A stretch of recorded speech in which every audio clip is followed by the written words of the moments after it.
Ensina-nos a orar, como também João ensinou aos seus discípulos. E ele lhes disse: quando orares, dizei assim: Pai, santificado seja o teu nome.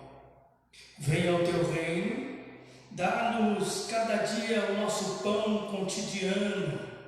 Também nos perdoa os nossos pecados, pois também nós perdoamos a qualquer que nos deve, e não nos induza à tentação, mas livrai-nos do mal. Disse-lhe também: qual de vós terá um amigo, e se for procurá-lo à meia-noite, e lhe disser: amigo, empresta-me 3 pães, pois que um amigo meu chegou à minha casa, vindo de caminho, e não tendo o que lhe apresentar-lhe, se ele, respondendo de dentro, disse: não me importunes, já que está a porta fechada, e os meus filhos estão comigo na cama, não posso levantar-me para te dar. Digo-vos que, ainda que não se levante a dar-lhes por ser seu amigo, levantar-se-á todavia por causa da sua importunação, e lhe dará tudo o que houver lhe pedido. Eu vos digo a vós: pedi e dar-se-vos-á, buscai e achareis, batei e abrir-se-vos-á. Porque aquele que pede recebe, e o que busca acha, e a quem bate abrir-se-lhe-á. E qual o pai dentre vós que, se o filho lhes pedir pão, lhe dará uma pedra? Ou também, se lhe pedir peixe, lhe dará por peixe uma serpente? Ou também, se lhe pedir um ovo, lhe dará um escorpião?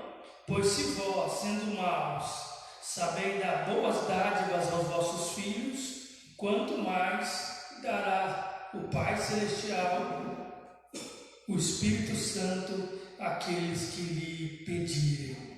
Vamos orar mais uma vez? Senhor nosso Deus e nosso Pai, mais uma vez estamos orando ao Senhor, clamando a Ti, pedindo a Tua grande misericórdia, a Tua compaixão.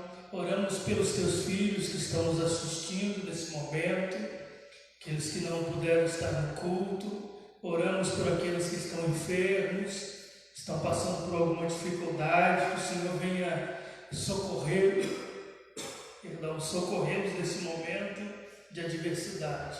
Oramos pela família do Alex, da Fernanda, da Letícia, que o Senhor venha guardá-las, protegê-las, repreendendo todo mal, toda enfermidade, livrando-as, ó Deus, em nome do Senhor Jesus. Pedimos ao Senhor que fale aos nossos corações por meio da Tua santa palavra, em nome de Jesus. Amém.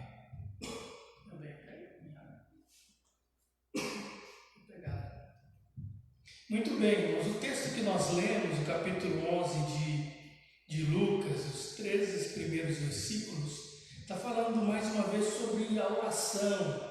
O meu tema aqui diz sobre a oração dominical. A Bíblia diz no versículo 1 que aconteceu que, estando eles a orar num certo lugar, quando acabou de orar, lhe disse um dos seus discípulos: Senhor, ensina-nos a orar, como também João ensinou aos seus discípulos. Olha que interessante, os discípulos tinham acabado de ouvir a oração de Jesus, eles tinham acabado de ouvir Jesus orando, e um dos discípulos aproxima para Jesus e diz: Senhor, nos ensina a orar, porque João também ensinou os seus discípulos a orar, e nós também queremos aprender a orar. É interessante que hoje esses pedidos já não é mais comum mais. Os discípulos não estavam pedindo Jesus para ensiná-lo a fazer milagres. Os discípulos não estavam pedindo a Jesus para ensiná-lo a pregar, ou a evangelizar, ou a expulsar demônios, ou a fazer curas extraordinárias.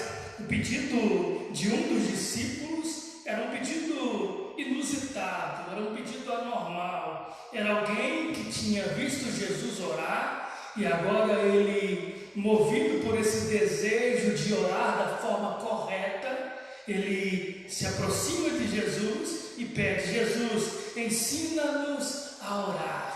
E Jesus prontamente ensina a orar. É interessante que nós às vezes passamos muito tempo, ou às vezes muitos anos dentro de uma igreja, muitos anos após a conversão, e poucas vezes nós nos perguntamos se, será que nós aprendemos a orar como Jesus? Será que Jesus, ou será que a Bíblia, ela tem um molde, ou tem uma maneira correta de orar? Se os discípulos pediram a Jesus para ensinar a orar, é porque eles não sabiam orar, ou eles entenderam que havia uma maneira correta de se falar com Deus em oração. E desejoso de aprender, um dos discípulos pede a Jesus, e Jesus prontamente lhes ensina a orar. E é interessante que no verso 2, Jesus então lhes responde dessa maneira. Lucas está abreviando no capítulo 6 de Mateus, ele fala dessa mesma oração, mas de maneira mais abrangente. Lucas está abreviando o assunto, mas ele retrata um pouquinho do que Jesus disse em resposta ao discípulo que pediu a ele para orar. E ele diz, verso 2: quando orardes, dizei assim: Pai, santificado seja o teu nome e venha o teu reino. Jesus estava ensinando aquele discípulo que havia pedido a ele para orar, e Jesus estava ensinando ele sobre os princípios que deveria regular ou regulamentar, se assim você melhor entender, a oração. A oração de todo cristão, ela deve ter como base, não como uma cópia exata. Não é errado você pronunciar o Pai Nosso como está escrito aqui, mas isso deve ser um princípio que deve nortear a oração de todo cristão. E um princípio que deve nortear a oração de todo cristão, como o Lucas está nos ensinando aqui, é que quando orares, você deve primeiro entender a quem você está orando. Jesus começa com essa palavra Pai. Jesus, ele nos deu o direito de chamarmos Deus de Pai. Se você ler a Bíblia, você vai entender que chamar Deus de Pai só se tornou comum no Novo Testamento. No Antigo Testamento, você não vai ver as pessoas, ou os profetas, os reis, os sacerdotes orando e chamando Deus de Pai. Mas Jesus, ele abriu um precedente importante na história, porque ele está nos adotando na família de Deus, e como filhos agora, ele nos deu o direito de chamarmos a Deus de Pai. Então esse é um princípio fundamental da oração de um cristão. Um cristão convertido, que crê em Jesus para a salvação, a Bíblia diz que a todos quanto receberam, deu-lhes o direito de ser chamado filhos de Deus. Nós oramos não para um Deus que está muito distante, mas nós oramos para um Deus que nos adotou em sua família, que nos chama como filhos, e como filhos nós dirigimos a Deus como um Pai. Pai nosso que estás no céu. Por que Pai nosso? Porque agora nós estamos em comum. Nós estamos em comum acordo com Ele por causa de Cristo. E agora nós estamos em comunidade cristã. Agora nós fazemos parte da nossa família. E por causa de Cristo, nós temos o direito a chamar Deus de Pai. Então, Pai Nosso fala da nossa comunhão com Deus que nós servimos. Então, na base, o princípio fundamental que deve reger a oração de um cristão é reconhecer a paternidade celestial, a paternidade de Deus que nos adotou na sua família. Então, Jesus está dizendo que quando nós formos orar, nós devemos orar dessa forma. Jesus não disse se vocês forem orar, mas ele disse quando vocês orarem, orem dessa forma, dando-nos a entender que a oração todo cristão. Um cristão precisa orar, nós precisamos orar. A oração foi um direito que Cristo conquistou para nós, foi um direito que Cristo conquistou para nós através do seu sacrifício. Nós não tínhamos direito de acesso ao Pai. As nossas orações no mundo, as nossas orações antes da nossa conversão eram muitas orações terrivelmente egoístas, mas a partir da nossa salvação, a partir do momento em que Cristo nos resgatou e nos comprou, agora diz a Bíblia que Ele é o nosso intercessor, é Ele que intercede por nós, e Ele diz: tudo que vocês pedirem ao Pai em meu nome. Então a oração de um cristão é baseada na obra que Cristo fez por nós. Nós só entramos na presença de Deus em oração, não baseado nos nossos méritos, não baseado na nossa capacidade, não baseado na nossa eloquência. Você não precisa ser um grande teólogo para orar, você não precisa ser um doutor para orar, você não precisa ser um pastor ou alguém que exerce uma função ministerial qualquer. Não, a única coisa que nós precisamos orar é saber que a nossa oração ela é intermediada por Cristo Jesus.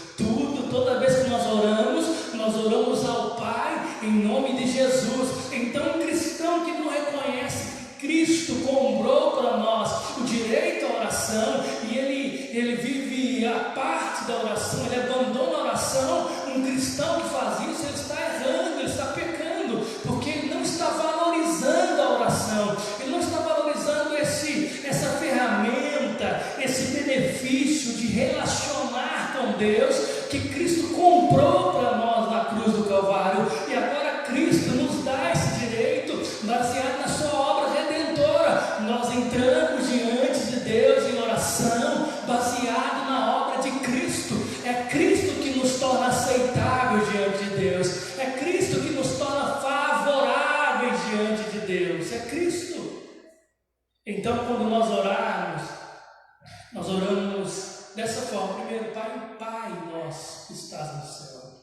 E Lucas continua no versículo 2 dizendo: santificado o teu nome, ou seja, o teu nome seja separado para as coisas santas, que o teu nome seja usado nas coisas sagradas, que a fama do teu nome cresça, que o teu nome seja reconhecido, que o teu nome seja glorificado, que o teu nome seja exaltado, que todos os povos reconheçam a grandeza do teu nome, que o teu nome seja usado nas coisas sagradas e nas coisas santas. E Lucas continua nos ensinando através de Jesus, dizendo: venha o teu reino. Essa é um princípio também que deve reger a oração do cristão. Quando nós oramos dizendo venha o teu reino, nós estamos reconhecendo que Cristo é rei, que Deus é o rei e que esse rei vai implantar o reino dele na terra. Olha que fantástico isso. Então quando nós oramos dizendo venha o teu reino,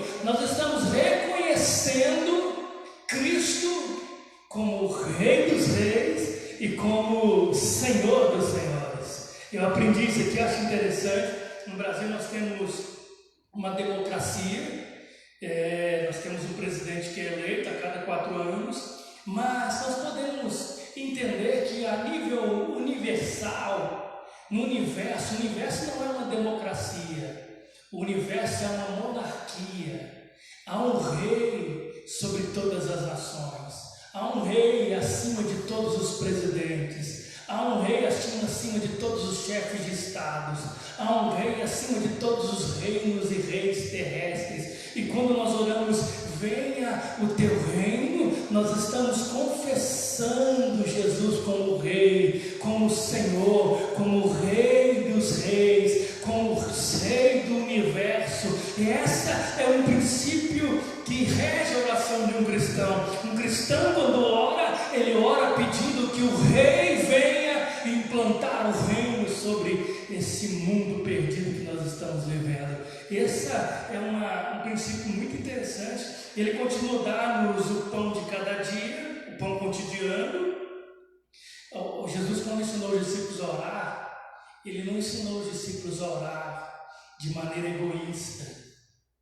Ele não ensinou os discípulos a orar pedindo grandes fortunas, grandes riquezas. Ele está orando pedindo que as necessidades diárias sejam cumpridas, sejam satisfeitas por Deus. O pão nosso de cada dia nos dai hoje. Não é o pão meu, é o pão nosso, porque o pão que serve para mim serve para o meu irmão também. E Jesus está nos ensinando a orar com a simplicidade de alguém que precisa ser socorrido apenas de imediato nas suas necessidades cotidianas. O pão nosso de cada dia dá-nos hoje. Perdoa os nossos pecados, pois também nós perdoamos a qualquer que nos deve. Não nos induza à tentação, mas livra-nos do mal. Nessa oração e também Jesus está nos ensinando a orar para que os pecados do passado sejam perdoados e para que as tentações do futuro sejamos libertos das tentações do futuro. Então, em resposta aos discípulos que haviam pedido a Jesus para orar, ele dá essa resposta: vocês oram dessa forma. E continuando o assunto, Jesus agora conta uma parábola para ensinar a importância da perseverança na oração. Olha comigo no versículo número 5. Lucas capítulo 11, versículo número 5. Olha comigo aqui o que diz a parábola de Jesus. Disse-lhe também: qual de vós terá um amigo, e se for procurá-lo à meia-noite, me disser: amigo, empresta-me 3 pães, pois que um amigo meu chegou à minha casa, vindo de caminho, e não tenho que lhe apresentar, eu não tenho que servir para ele. E se ele, respondendo lá de dentro, disser: não me importune, já a porta está fechada, os meus filhos estão comigo na cama, eu não posso levantar para dar a você. Olha que interessante, Jesus conta essa parábola na continuação do ensino sobre oração. Ele diz sobre um homem que recebe um amigo vindo de viagem, e um judeu, ele valoriza muito a hospitalidade. Ele, quando chega um amigo lá, naquele contexto principalmente de Jesus, ele valoriza muito. Imagina um cara de viagem, com fome, cansado, porque não tinha restaurante na beira do caminho, como a gente tem hoje, né? Não tem hotel para ficar, então ele ficava hospedado na casa do seu amigo. Quando chega na casa do amigo, não tem nada para ser servido. Aquele amigo vai pedir um amigo vizinho, não porque ele está precisando, mas porque ele quer socorrer alguém, porque ele quer ir contra alguém. Ele recebeu uma visita em casa, não tem o que servir, ele pede o amigo. Só que o amigo não está muito afim de ajudar, né? O texto aqui diz que o amigo não gostou muito de ser importunado. E ele bate lá meia-noite está todo mundo dormindo. E naquele contexto da época de Jesus, as casas não é igual às nossas casas. Geralmente, algumas casas guardavam parte dos animais dentro da própria casa, era um mezanino no alto. A família ficava em cima e embaixo ficavam os animais. Então, se um pai de família fosse levantar, ele teria que incomodar a casa inteira para servir o amigo. Então, ele teria que descer do mezanino, passar por cima dos filhos lá, acordar todo mundo para pegar o pão, para servir aquele amigo que havia batido à meia-noite. E a resposta desse amigo é até estranha, parece um cara meio ranzinza, né? Ele não deu muita ideia para o amigo que bateu na porta. Ele disse: eu já estou dormindo, eu já estou deitado, com meus filhos também estão comigo na cama, e eu não posso levantar para dar pão para você. É interessante que ele não quis levantar. Aí eu não vou te levantar, não posso levantar agora. Aí Jesus continua dizendo assim, verso 8: digo-vos que ainda que não se levante a dar-lhes por ser o seu amigo, levantar-se-á todavia por causa da importunação, e lhe dará tudo que houver pedido, ou que houver mistério. Então Jesus vai dizer assim: se esse amigo não for dar a ele porque pela amizade, ele vai se sentir constrangido, eu tenho que dar o pão para esse cara, senão ele vai embora. Então, pelo constrangimento, Jesus está dizendo, pela importunação daquele cara, ele vai dar tudo que o outro quer só para ficar livre. E aí Jesus chega a uma conclusão interessante. verso de número 9: eu vos digo a vós, pedi e dar-se-vos-á, buscai e achareis, batei e abrir-se-vos-á, porque qualquer que pede, recebe, quem busca, acha, e a quem bate, abrir-se-vos-á. A conclusão que Jesus está chegando é: se o vizinho não quer atender o pedido do amigo de forma amigável, ou ele vai atender pela importunação, na oração é diferente. Eu estou dizendo, Jesus está dizendo aqui, porque eu vos digo que a oração não é como um amigo batendo na porta de um vizinho ranzinza que não gosta de ajudar. A oração não é alguém insistindo com alguém que não está muito afim de receber visita. A oração não é alguém batendo à meia-noite, acordando alguém, falando: me ajuda. Não, a oração não. Aquele que pede, recebe. Aquele que busca, encontra. E aquele que procura, aquele que bate, a porta se abre. 3 coisas está dizendo aqui. Primeiro, pedir. Pedir é sinal de humildade. Se eu peço, é porque eu não tenho. Jesus está dizendo que se nós pedirmos, Ele nos dará.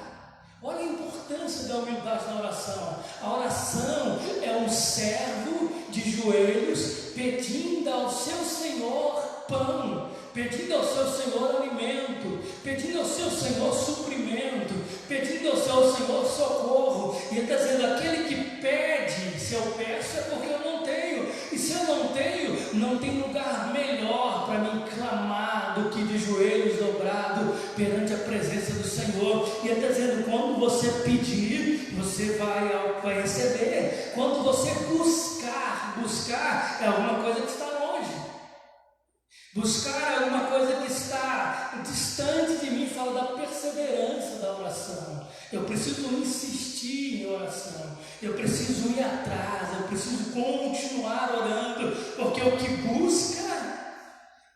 busca, encontra. E por último, Jesus fala: aquele que bate, a porta se abre. Porque para aquele amigo que bateu à meia-noite na casa do vizinho lá, ele encontrou a porta fechada.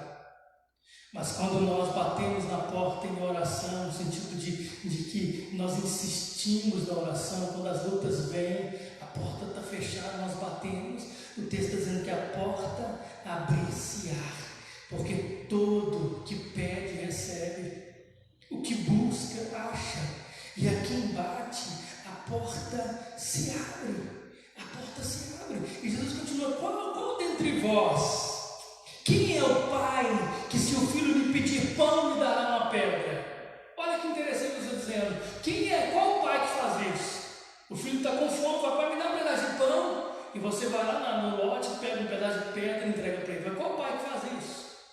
E ele continua: qual é o pai que, se o filho lhe pedir peixe, em vez de dar um peixe, ele dá para ele uma cobra, uma serpente? Qual é o pai que faz isso? Nenhum pai faz isso. O filho está com vontade de comer peixe, vai comprar uma serpente e entrega para o filho. E ele continua no outro caso, no verso 12: ou também, se lhe pedir um ovo, lhe dará um escorpião. Qual pai que faz isso? Ele falou: nenhum pai faz isso. Olha a conclusão de Jesus no verso 13: pois se vós, sendo maus, sabeis dar boas dádivas aos vossos filhos, quanto mais dará o Pai Celestial, o Espírito Santo, àqueles que lhe pedirem. Olha que interessante, está assim: se vocês, que são na sua natureza, por natureza maus, porque nós temos uma natureza corrompida, nós falhamos, nós temos uma natureza pecaminosa, e mesmo na nossa natureza pecaminosa, mesmo sendo maus, mesmo errando em muitas coisas, Jesus está dizendo: vocês sendo maus, vocês ainda fazem bem para os nossos filhos. Nenhum pai vai dar serpente no lugar de peixe, ou escorpião no lugar de ovo. Mas se nós, sendo maus, sabemos dar boas coisas para os nossos filhos, ele está dizendo assim: quanto mais o Pai Celestial de vocês. Olha que interessante, porque a oração que Jesus ensinou começa com o Pai. Ele está dizendo: o Pai que vocês estão orando, Ele é muito melhor do que qualquer pai terreno. Se um pai terreno sabe fazer o bem para os seus filhos, quanto mais o Pai Celestial de vocês não nos dará também com Ele o Espírito Santo. Olha que interessante, a resposta nos parece que está um pouco fora de contexto, né? Porque ele fala que quanto mais, verso 13, quanto mais o Pai Celestial dará o Espírito Santo àqueles que lhe pedirem. Ele está dizendo, se vocês são maus e sabem dar coisas boas, eu tenho uma coisa para dar a vocês. E qual é? O Espírito Santo para aqueles que pedirem. É interessante que ele não está falando que vai dar o pão, que ele vai dar casa. Não é que ele não dê essas coisas, porque tudo que a gente tem vem de Deus. As bens que nós temos vêm de Deus. Mas Jesus está falando de um dom aqui, que é um dom muito superior a qualquer coisa materiais. Ele está dizendo, se nós sendo maus, dão boas coisas para os vossos filhos, eu tenho uma coisa muito melhor para dar a vocês. Que coisa é essa? Ou o que é isso que Jesus está dizendo? Ele está dizendo, o Pai Celestial dará a vocês o Espírito Santo àqueles que lhe pedirem. Dará o Espírito Santo àqueles que lhe pedirem. Eu estava meditando sobre isso hoje à tarde, sobre ter o Espírito Santo, e eu estava pesquisando um pouco sobre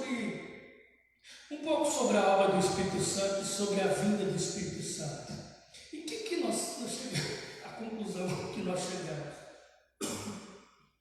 Primeiro, a vinda do Espírito Santo, a obra do Espírito Santo, a vinda do Espírito Santo, quando a gente fala de dar o Espírito Santo, a vinda do Espírito Santo prova que Cristo completou gloriosamente a sua obra redentora. E o Espírito agora está aperfeiçoando aqueles que Jesus comprou na cruz do Calvário. Olha a importância do Espírito Santo.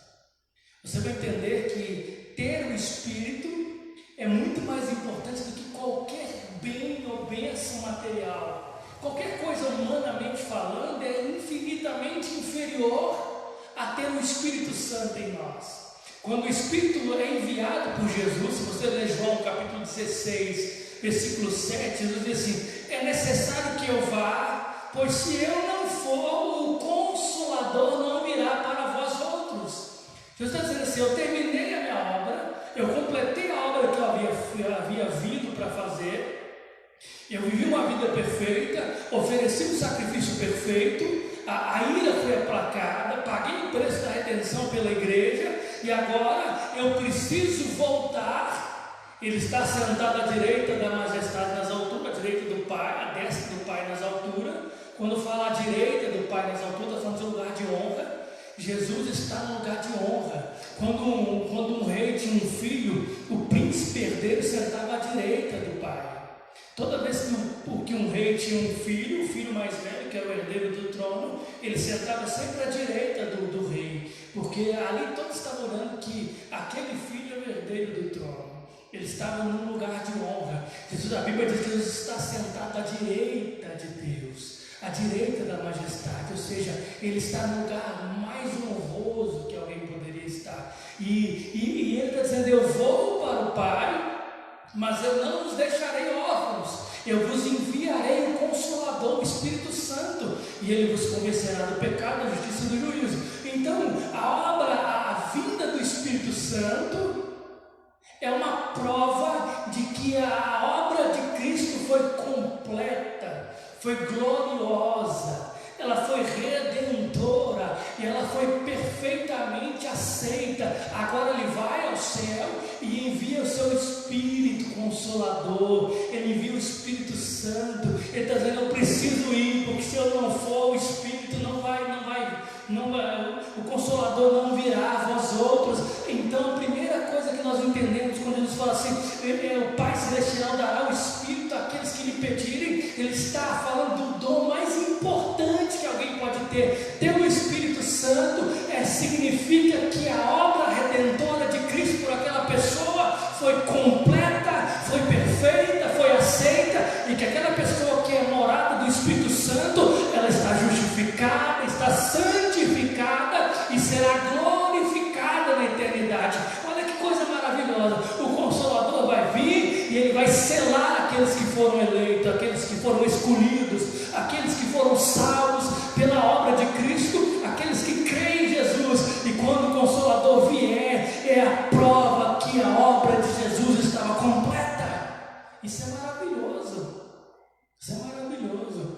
você tem o Espírito Santo, se você é habitado pelo Espírito Santo, se o Espírito Santo habita em você, então significa que a obra de Cristo foi completamente aceita por Deus ao seu favor, e você está declarado justificado.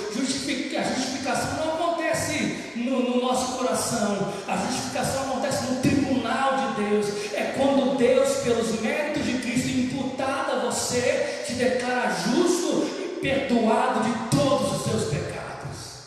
Isso é maravilhoso. Esse Espírito Santo Espírito Santo veio nos confirmar isso. A vinda do Espírito Santo, primeiro, é a prova de que Cristo completou gloriosamente a sua obra redentora.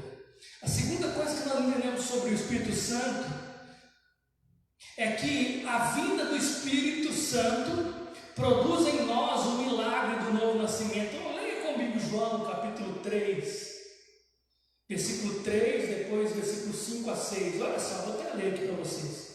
Jesus respondeu: em verdade lhe digo, que se alguém não nascer de novo, não pode ver o reino de Deus. E Jesus respondeu: em verdade lhe digo, quem não nascer da água e do Espírito não pode entrar no reino de Deus.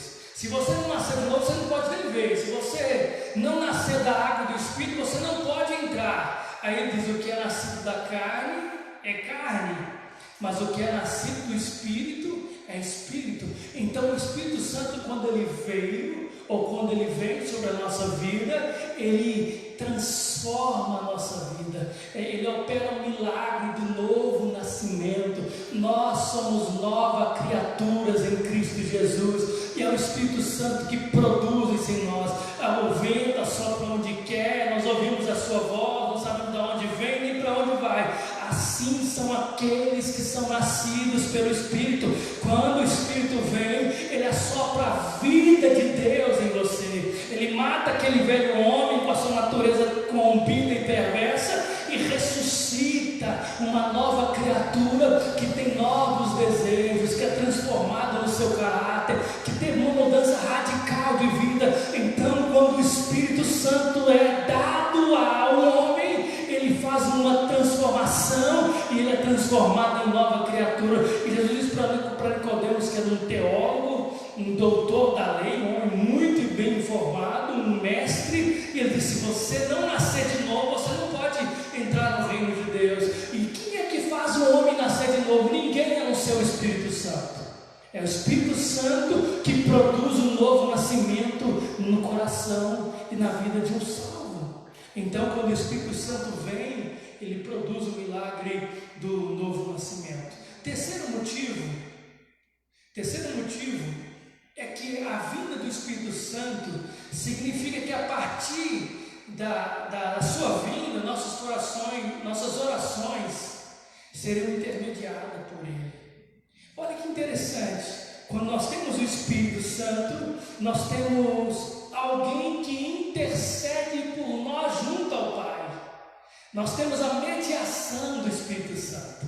Olha que lindo isso, Romanos capítulo 8, versículo 26 e 27. Da mesma maneira também o Espírito nos ajuda em nossas fraquezas, porque não sabemos orar como convém, mas o próprio Espírito intercede por nós com gemidos inexprimíveis. E aquele que sonda os corações sabe qual é a mente do Espírito, porque intercede pelos santos de acordo com a vontade de Deus. Isso é fantástico. Então, quem é habitado pelo Espírito, quem recebe o Espírito Santo, ele está recebendo alguém que vai orar por ele, alguém que intercede por ele. É o que Paulo está ensinando aos romanos: nós não sabemos orar, nós não sabemos orar como convém, mas tem uma coisa: você tem o Espírito Santo, então o Espírito Santo intercede por nós com gemidos inexprimíveis, e ele intercede pelos santos de acordo com a vontade de Deus.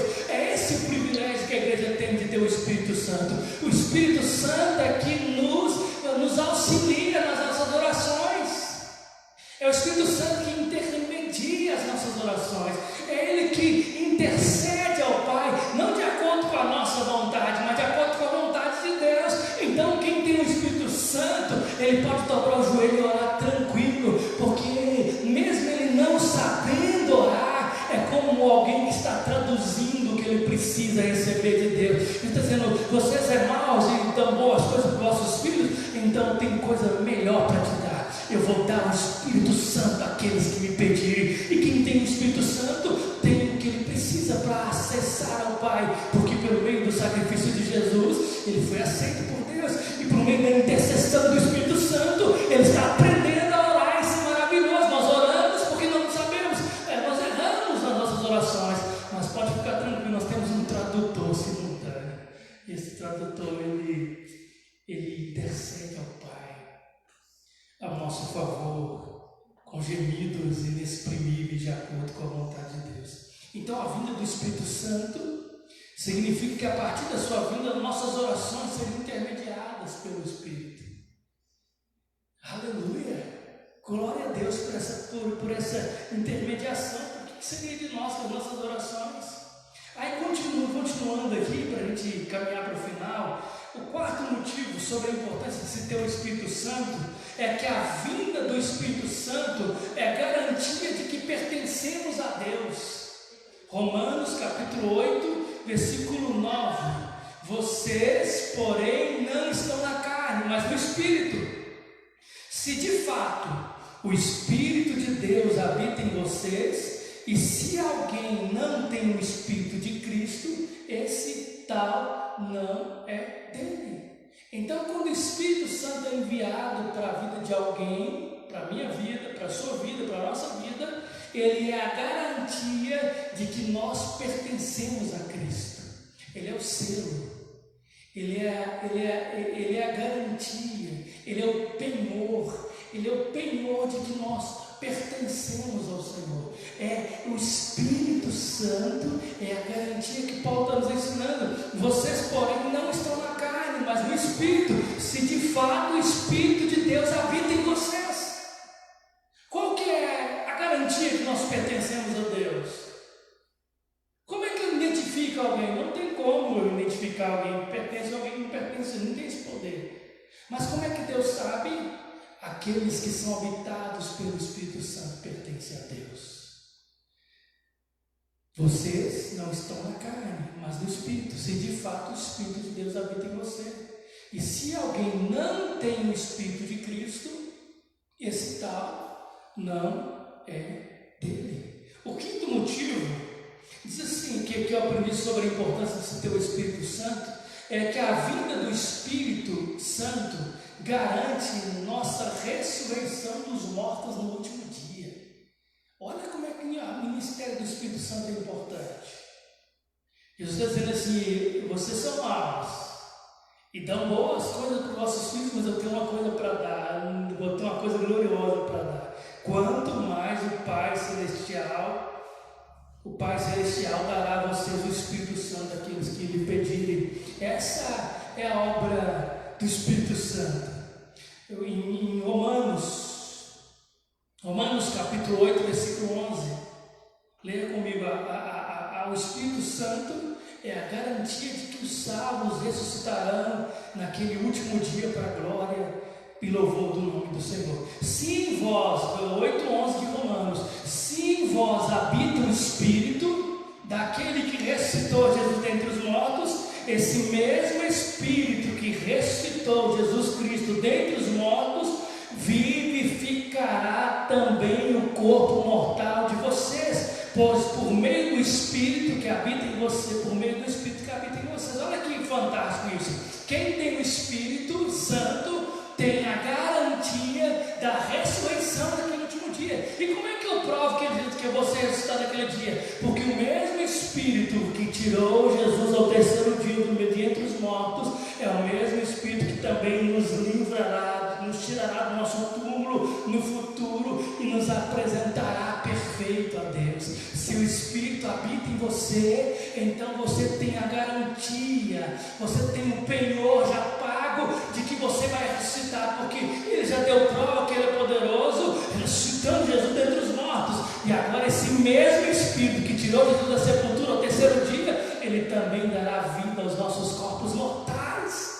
Isso é glorioso, irmão. Essa é a doutrina do Espírito Santo. Você está dizendo, eu vou dar o Espírito a você, a todos que pedirem. Então está dando uma coisa muito mais valiosa do que prata, do que ouro, do que carros, do que pedras preciosas. Ele está oferecendo aquilo glorioso, o Espírito Santo, o Santíssimo Espírito Santo, que vai nos ressuscitar naquele dia glorioso, para encontrarmos com Jesus para sempre.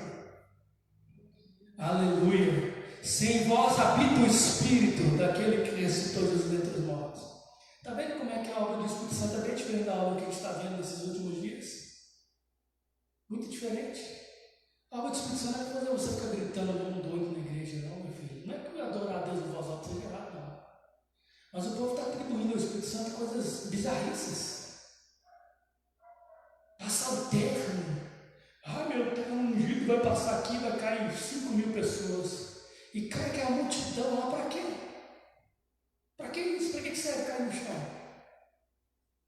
A minha água ungida, essa água que tem unção. Eu orei pelo rádio e agora o Espírito Santo ungiu a água e a água está ungida.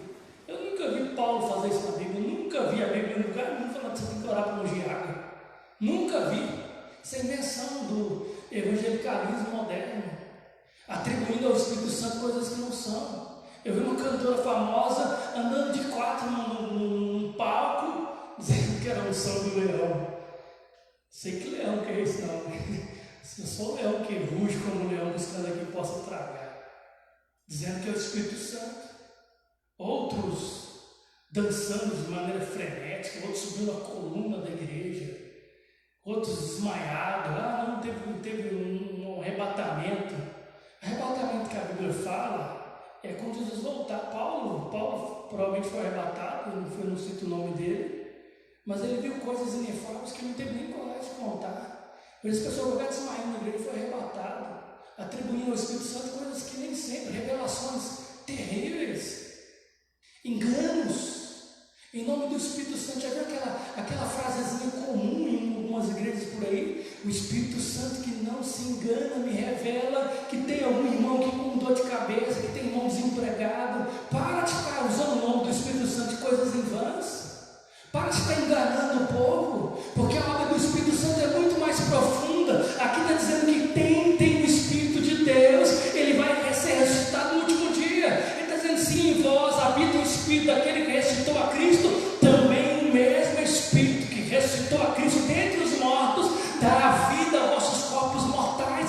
A obra do Espírito Santo é produzir vida em quem estava morto, é produzir vida em quem estava em inimizade contra Deus, é trazer vida nova, é ressuscitar uma nova criatura para ele viver em novidade de vida, é santificar o cristão.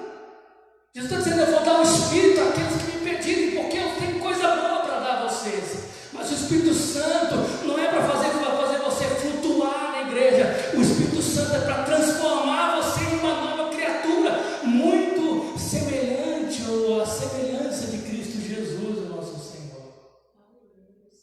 Essa é a obra redentora que nós vemos. Então, o que motiva é o Espírito Santo dar a vida aos nossos corpos no último dia, o sexto.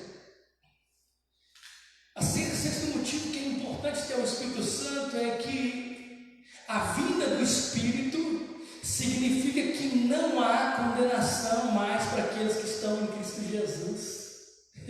Isso é maravilhoso. Romanos 8:1. Portanto, agora não há mais condenação para aqueles que estão em Cristo Jesus. Mas por que, Paulo? Porque a lei do Espírito da vida, o Espírito Santo que dá vida, em Cristo Jesus, nos livrou da lei do pecado e da morte.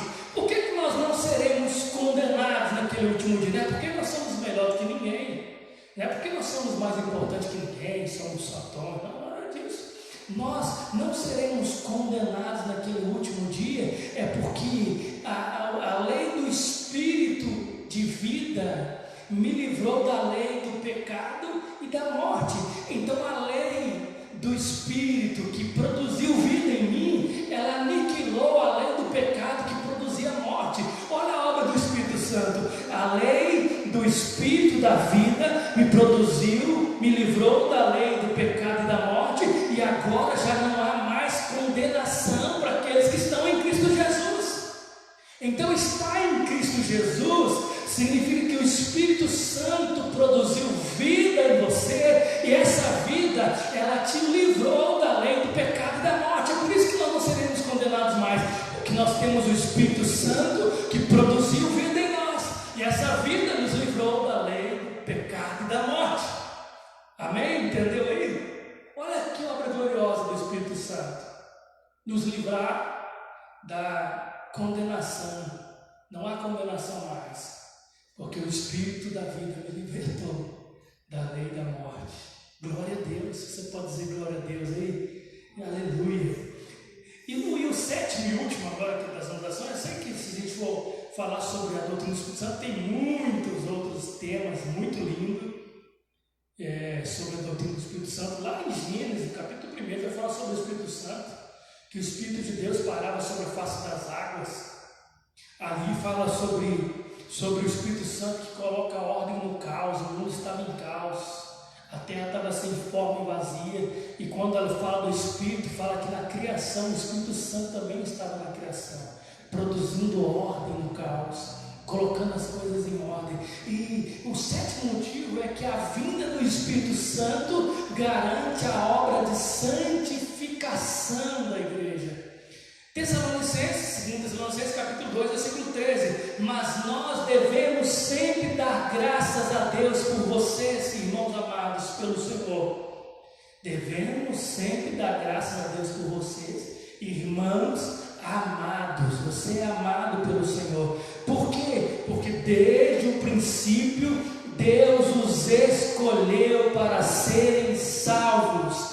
Desde o princípio, desde a eternidade, Deus escolheu para serem salvos. Mas como que eu vou ser salvo, Paulo? Mediante a obra santificadora do Espírito e a fé na verdade. 2 Tessalonicenses capítulo 2, versículo 13. Olha a obra do Espírito Santo.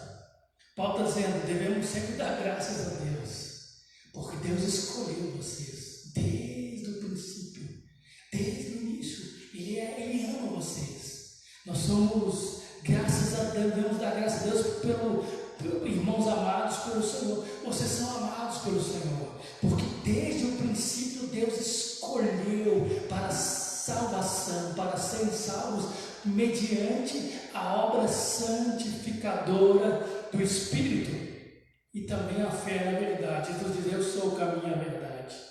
Então a fé em Jesus, a fé na verdade que é Cristo, mediante a obra santificadora do Espírito Santo, nós somos salvos. E quando é que Deus determinou que nós seremos salvos dessa forma? Desde o princípio, desde a eternidade. Lá na eternidade, quando Deus, na sua infinita graça, decretou a obra, a forma que nós seríamos salvos, Ele decretou que nós seríamos salvos pela fé na verdade e pela obra santificadora do Espírito. É o Espírito Santo que produz santificação em nós. Quando nós rejeitamos o pecado, nós dizemos não para a prostituição, quando nós dizemos não para o adultério, quando nós dizemos não para a mentira, ou para a corrupção, ou para a falsidade, para a inimizade, nós estamos sendo inspirados pelo Espírito. É o Espírito que está santificando a nossa vida. Ele está dizendo: vocês são salvos mediante a obra santificadora do Espírito. Querido, a santificação é uma obra que o Espírito Santo está fazendo em nós. Nós também temos a nossa responsabilidade. A Bíblia fala sobre isso. É nós que lutamos, é nós que desligamos a TV, é nós que mudamos o canal, é nós que fazemos isso. Mas nós só fazemos isso porque o Espírito Santo está santificando a nossa vida. E o que é santificar? É separando, é nos transformando, é nos moldando a imagem de Cristo Jesus. Paulo diz: não vos conformeis, conformar, colocar na forma do mundo, mas transformai-vos pela renovação do vosso entendimento. É o Espírito Santo que produz santidade na igreja. É o Espírito Santo que nos ensina a vencer o pecado. É o Espírito Santo que nos ajuda a alcançar a salvação. por meio daquilo que Ele está operando em nós. A santificação é o Espírito tirando o mundo, tirando a inimizade, tirando as influências do pecado e nos tornando cada dia mais parecidos com Cristo. A vinda do Espírito Santo garante a obra de santificação da igreja. É o Espírito Santo que santifica a igreja. É o Espírito Santo que está nos santificando. Se você é santo, nós somos santos, porque é o que o texto diz aqui no início do versículo. Paulo está dizendo: mas não devemos dar graças a Deus por vocês, irmãos amados no Senhor. E ele diz que nós somos santos, porque desde o princípio Deus escolheu para serem santos, para serem salvos por meio da obra santificadora. Então a santificação é uma obra que o Espírito Santo está produzindo em nós, está realizando em nós. Com qual objetivo? De serem salvos mediante essa obra. Olha como é que o Espírito Santo trabalha na salvação juntamente com Cristo. O Pai elegeu, determinou a forma, o Filho veio, pagou o preço pela nossa redenção. Agora o Espírito Santo vem e convence o homem do pecado, da justiça e do juízo, salva, produz um novo nascimento, ou seja, ele sopra um novo nascimento na vida da pessoa. Com um vento, ele sopra e aquela pessoa nasce de novo. E não somente nasce de novo, mas agora ele está santificando a vida do cristão, a vida da igreja. Ele está trabalhando na santificação da igreja, mediante a fé em Jesus, até aquele dia em que nós seremos levados e apresentados ao Pai, santos e completamente perfeitos. Então esses 7 motivos aí, concluindo o verso de número 13: pois se vós, sendo maus, sabeis dar boas dádivas aos vossos filhos, quanto mais dará o Pai Celestial o Espírito Santo àqueles que lhe pedirem. Se você tem o Espírito Santo, esse dom maravilhoso, essa pessoa maravilhosa, que é o Santíssimo Espírito Santo, então você tem o bem maior que Deus pode dar para alguém. Você tem uma coisa gloriosa habitando em você, uma pessoa gloriosa, uma coisa fica minha, uma pessoa gloriosa habitando dentro de você, que é o Espírito Santo. E Ele tem essa obra gloriosa de santificação da igreja. Ele vai garantir a ressurreição de você naquele dia. Ele vai garantir que você não seja condenado. Ele te livrou da lei do pecado e da morte. Ele vai interceder por você junto ao Pai, porque você não sabe orar. Ele é a garantia de que nós pertencemos a Deus. O Espírito Santo, ele produz o milagre do novo nascimento, e ele é a prova concreta e final de que a obra de Cristo estava completa e perfeitamente entregue ao Pai. Agora ele vem, enviado pelo Pai, enviado por Jesus, para ser o nosso consolador. Vamos orar? Amado Deus e eterno Pai, queremos te agradecer por esse ensino da tua santa palavra. Queremos te louvar pela obra redentora do Espírito Santo, por tudo que o Espírito Santo está fazendo em nós. Aquele que começou a boa obra também a aperfeiçoará. Te louvamos, ó Deus, porque nós não sabemos orar, mas nós temos o Espírito Santo que intercede a nosso favor. Te louvamos, ó Deus, porque nós falhamos, mas nós não tememos a condenação, porque não há condenação para aqueles que estão em Cristo Jesus, porque a lei do Espírito da vida me livrou da lei do pecado e da morte.